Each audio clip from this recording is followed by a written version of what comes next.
Გვენთვის მნიშვნელოვანია სტატისტიკა, ვინსად და რამდენჯერ ახსენებს რუსეთს და როგორ კონტექსტში. ჩვენთვის ეს მნიშვნელოვანი არ არის. ასე პასუხობს პაპუაშვილი ჟურნალისტს კითხვაზე, ისაუბრებს თუ არა გაეროში გამოსვლის დროს ყაბალაშვილი რუსულ საფრთხეებს. პაპუაშვილის თქმით, რუსეთის ხსენებას არანაირი დატვირთვა არ აქვს მათი საჯარო გამოსვლების დროს. ჩვენთვის ერთადერთ რამეს აქვს მნიშვნელობა. ის არის მშვიდობა, ამბობს პაპუაშვილი. რუსები კლავენ ქართველებსა და უკრაინელებს. ამ სიტყვების გამო რუსეთში მცხოვრებ ქართველ ქალს ბოდიშის მოხდა მოუწია. ვიდეო მოსკოვში ქართულ რესტორან საფერავშია გადაღებული. თამარ სალია რუსებს ხელიდან წასულებს უწოდებს. რუსული ტელეგრამ არხი წერს, რომ ქალმა თავად მიმართა მილიციას, ბოდიში მოიხადა და განმარტა, რომ ჯერ მისმა თანამშრომელმა მიაყენა შეურაცხყოფა ქართველებს.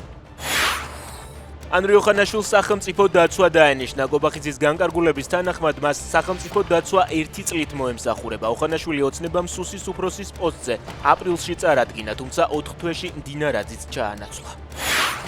გუჩიმ ინსტაგრამზე დემნა გვასალიას სადებიუტო კოლექცია გამოაქვეყნა. მანამდე მოდის სახმა ინსტაგრამიდან ყველა სხვა პოსტი წაშალა. ლა ფამილია, ასე ქვია ქართველი დიზაინერის პირველ პროექტს იტალიური მოდის სახლისთვის, რომლის პრეზენტაციაც ხვალ მილანის მოდის კვირეულზე შედგება. გვასალიას სადებიუტო პროექტში ქართველი მოდელი მატილდა გვარლიანიც მონაწილეობს.